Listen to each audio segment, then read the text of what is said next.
Kumusta muli mga ka-solar? Panibagong unboxing na naman tayo ng solar charge controller. Wala nang intro-intro, tara diretso na kagad tayo sa unboxing video.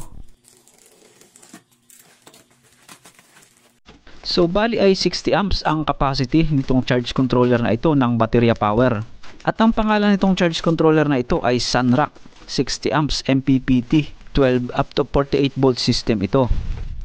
Compatible ito sa mga lead acid at lithium batteries. Meron na siyang mga naka-preset na settings, kaya ise-select na lang.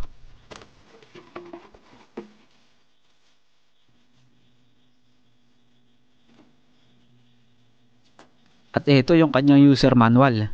Naka-English lahat ito, walang Chinese o ibang language.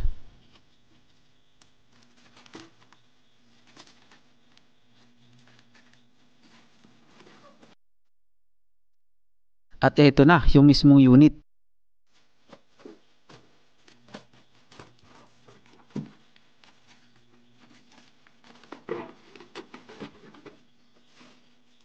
So medyo may kaliitan lang siya mga ka-solar.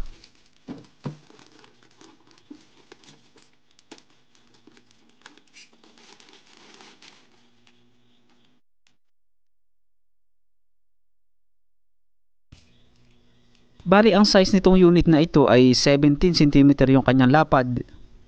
Then 23 cm naman yung kanyang taas.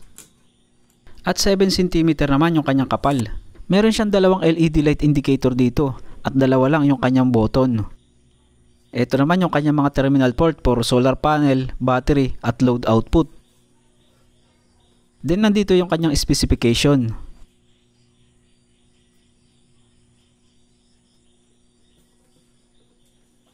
At meron siyang blower dito sa ibabaw. In comparison sa SRNE MA series na 60 amps ay ito lang yung kanyang sukat o yung size. Medyo maliit siya. At ito naman yung solar panel na pwedeng ikabit depende sa voltage system ng battery. Tapos ay 30 amps yung maximum na load output niya.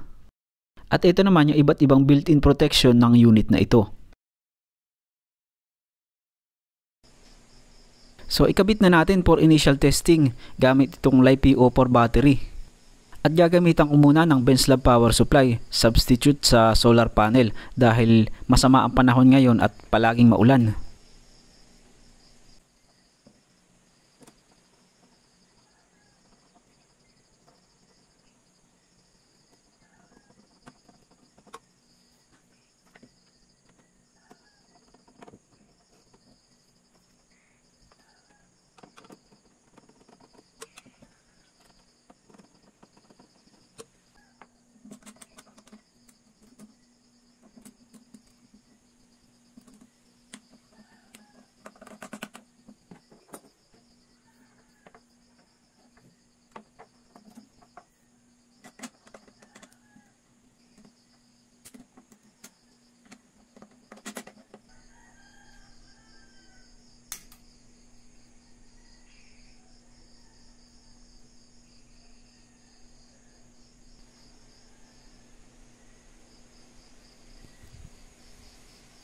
Meron siyang LED light indicator, status of charging.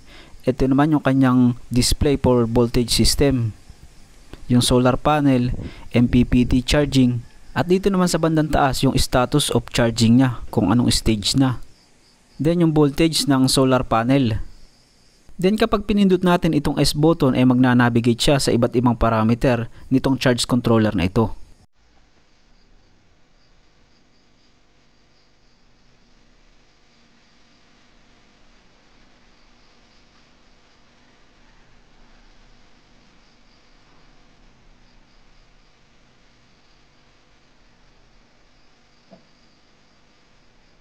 At kapag pinindot naman itong OK button ay papasok siya sa system settings para ma-set naman yung gusto natin na types of battery.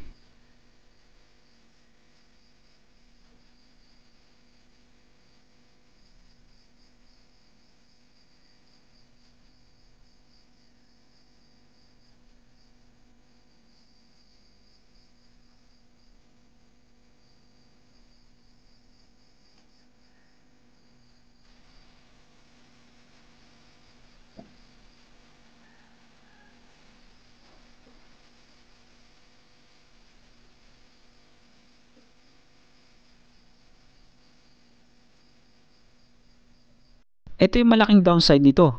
Kailangan mo pa ng attachment para makapag-customize ng gusto mong parameter. Okay naman ang reading nitong charge controller na ito. Halos parehas naman dito sa Benslab power supply.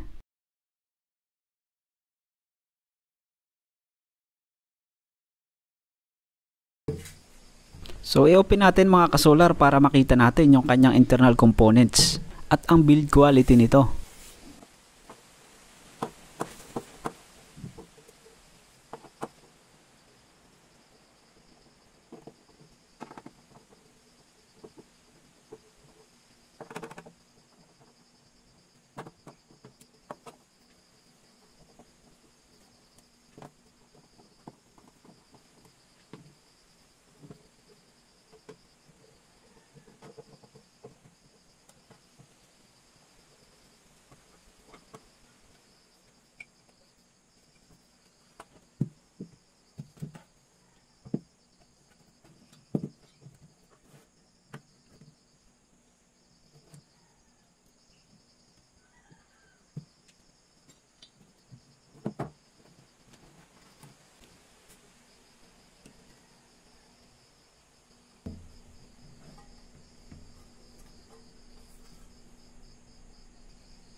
So yung kanyang heatsink ay hindi nakakabit sa chassis. Nandito lang siya sa mismong gitna ng board. Walang protective coating o electronic varnish yung kanyang mga SMD components, hindi katulad sa SRNE at EP-Ever. Meron siyang 4 na input filter capacitor.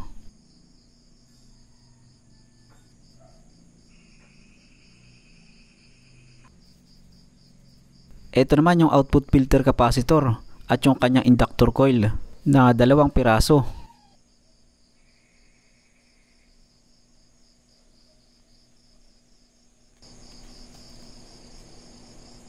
So itatry ko itong gamitin mga kasolar sa next solar setup na gagawin natin. Kaya panoorin nyo uli yung mga susunod na video natin mga kasolar.